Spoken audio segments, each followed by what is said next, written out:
Au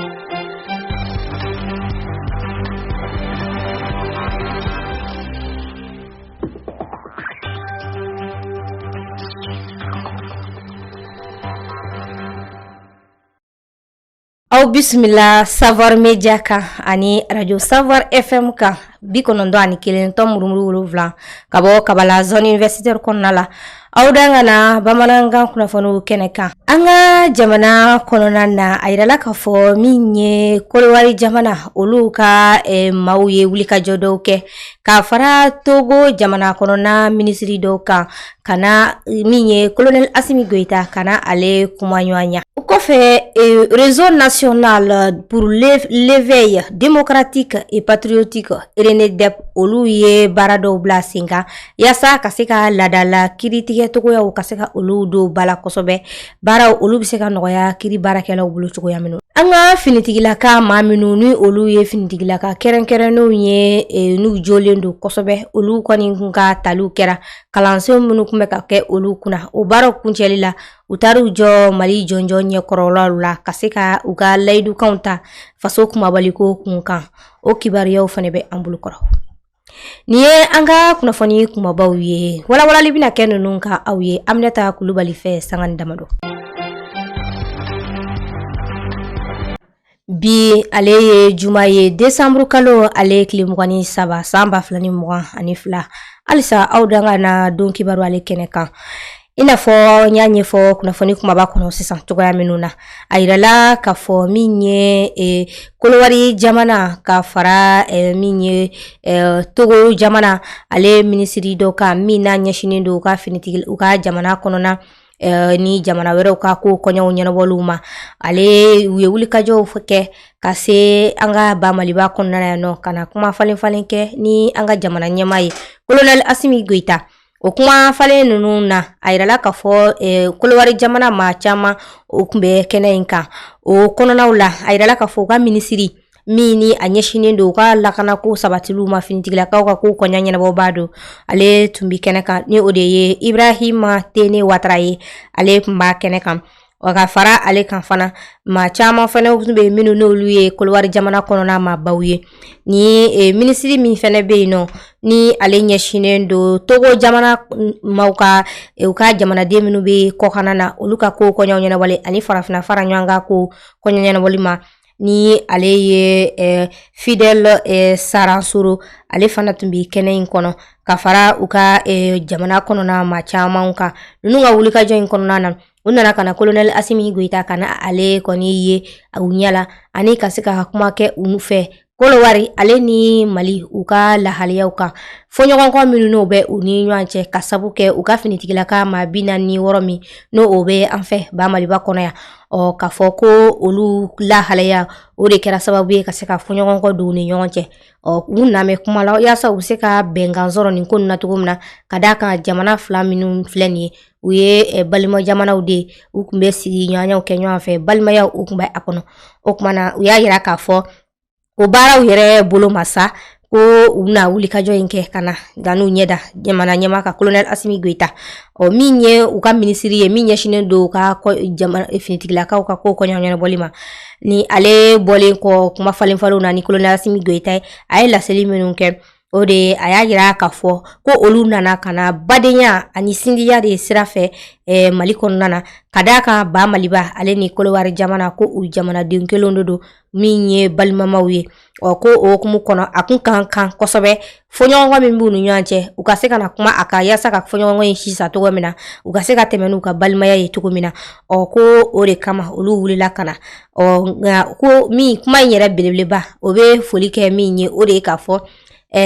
Togo jamana ko anyama no yuka jamana nyamai ko be folike ka nyashi ale de makadaka shu ani kle kabi ko indabora abe wulika jawla ka stabati yasa ka seka ni jamana fulanu no ku ben klima o ko o kama ayaka ministry blakana olufe ni bara nunu kono ko o foli be uye kosobe o ayayira fana ka fo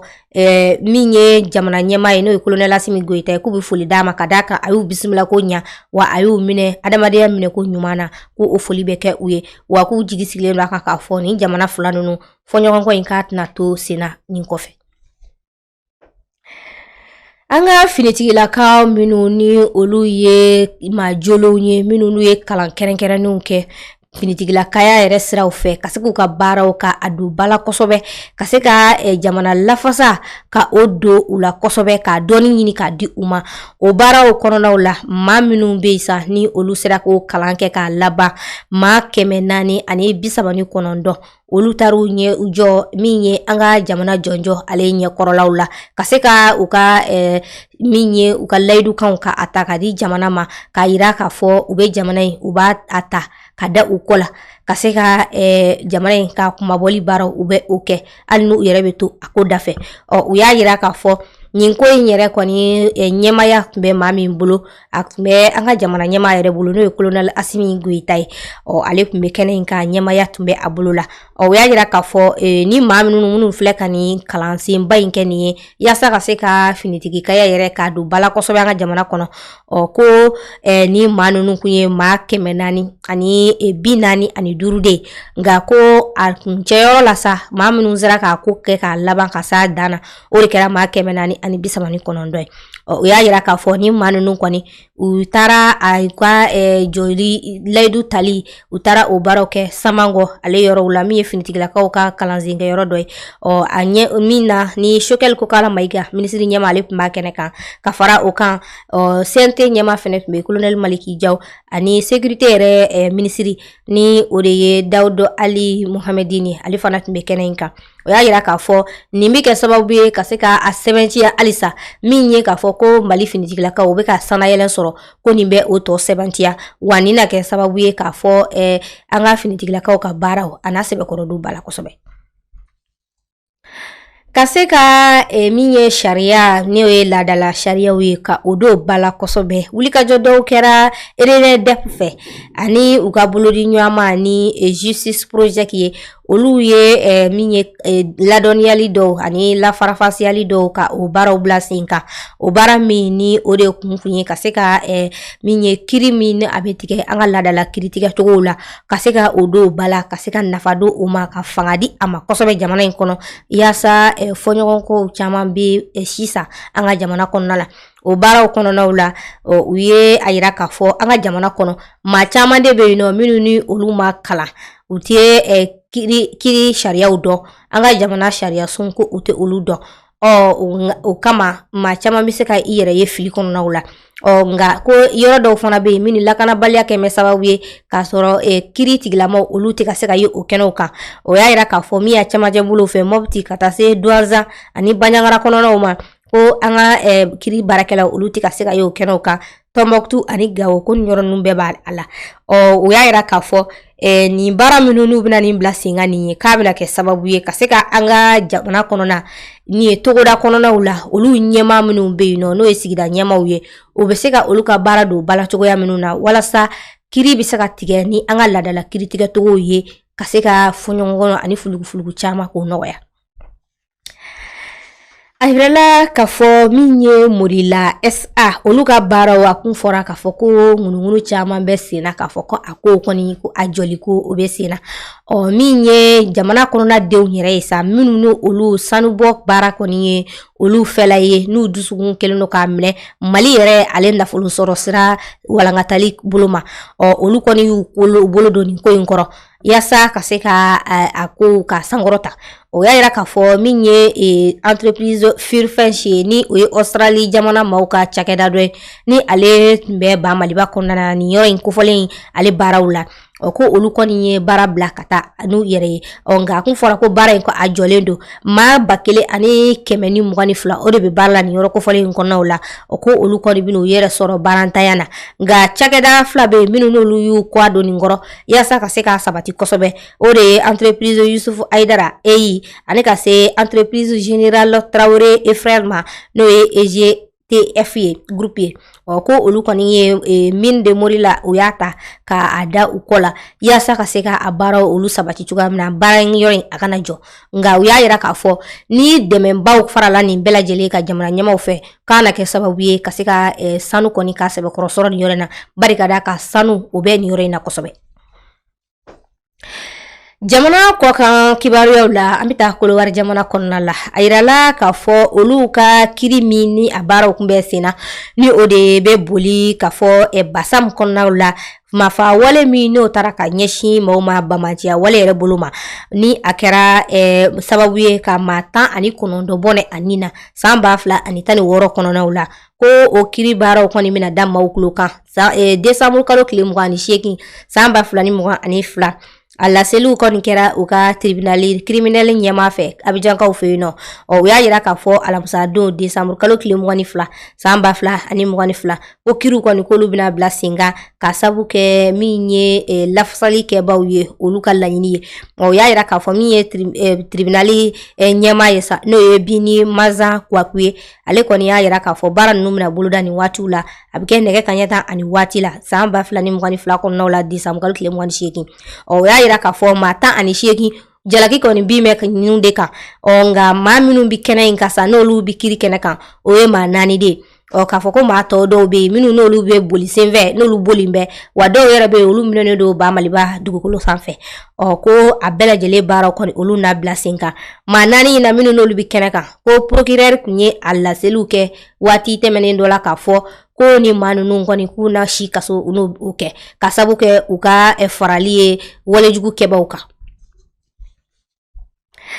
RDC kaw fɛ yen nɔ o ni maaw ye u ka sɛgɛsɛgɛli baara dɔw bila sen kan n'o ye jɛnsɛrɛge naani tɔnba maaw ye olu ka sɛgɛsɛgɛli kɔnɔna na u ye jalaki kɛ ka ɲɛsin Uranda jamana ma k'a fɔ ko Uranda k'ale de kɛra sababu ye ka se ka ni walejugu minnu kɛra n'o ye banbaciya wale min ni o kɔni kɛra ni yɔrɔ kofɔlenw kɔnɔ ko Rwanda de kɛra sababu ye ka maramafɛnw ta k'a di olu ma jugu ninnu ma min ni o ye marifaw ka taa se marifa kisɛw ani a ɲɔgɔnna caman min ye finiw ye n'o ye finitigilakaw ka finiw ye ko a walejugu min n'a kɛra M23 fɛ n'o ye 23 mars ye ko olu ka o walejugu in kɛ in ka sababu ye Rwanda jamana ye o jalaki kɔni taara ka ɲɛsin Rwanda ma sɛgɛsɛgɛliw kɔni kɛra AFP fɛ sa min n'o kɛra alamisa don décembre kalo tile 22 san 2022 o y'a yira k'a fɔ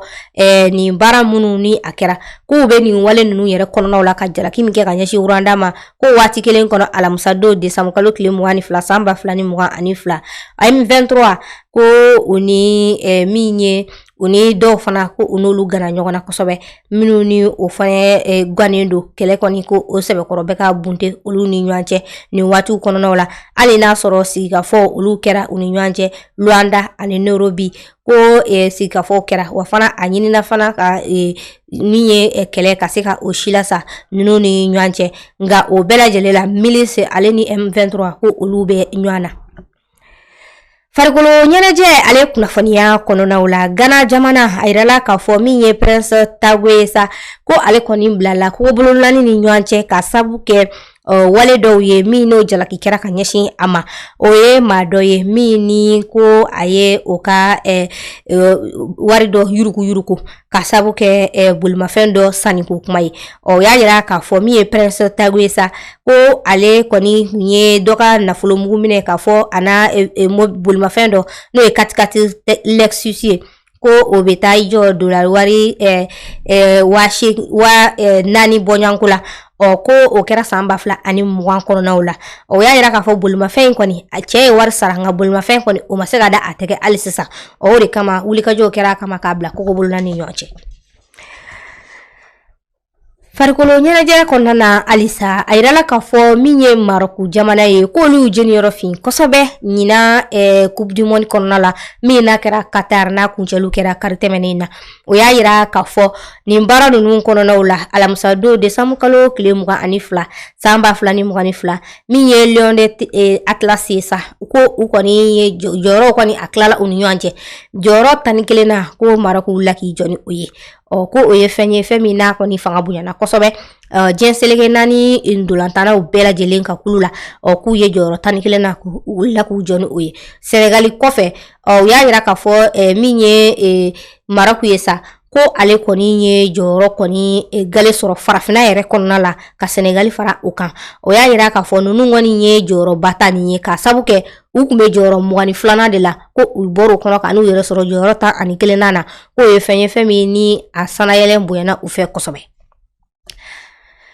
Nin bɛ dansigi an ka bi don kibaru la min lase kɛra Aminata Kulibali fɛ an ka fiɲɛ siraw ka radio Sawari FM fiɲɛ sira kan 91.7 kan ayiwa maa min tun bɛ nɛgɛw karafe la o de ye Sulemani Kulibali ye an ka Sawari Media ale fiɲɛ siraw kan min ye an ka Jabarani filibaw n'u ye jatalaw ye sa o de ye Daramani Jide ale n'a cɛkɛɲɔgɔn tɔw bɛɛ lajɛlen an bɛ foli di aw bɛɛ lajɛlen ma aw k'an bɛɛ waati wɛrɛw la an cɛ ka ɲamadali n'a ka kuluma